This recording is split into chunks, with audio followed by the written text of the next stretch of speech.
Now, Mr. Vaz says the government loan of $150 million to the Jamaica Public Service is paying dividends with 99% of customers back on the grid. That represents roughly 681,000 of 690,000 customers who are back in supply 4 months after Hurricane Melissa.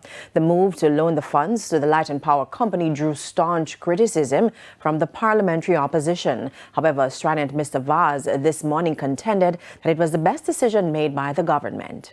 It has now made restoration at 99%.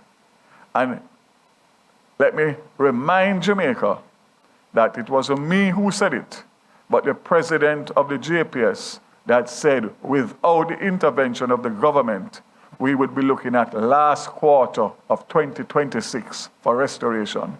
Last quarter meaning September 2026 to December 2026. I just ask you to imagine what would happen to Jamaica.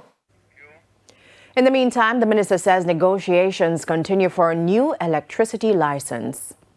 Melissa would have caused us to have a request for an extension of the existing license for up to 10 years.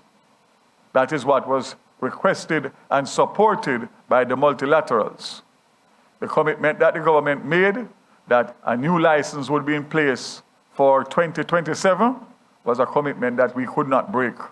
Therefore, we were able to separate the two issues, the damage from Melissa, and deal with that through a loan, and the continued negotiations for a new license for better terms and conditions and better rates for the Jamaican public.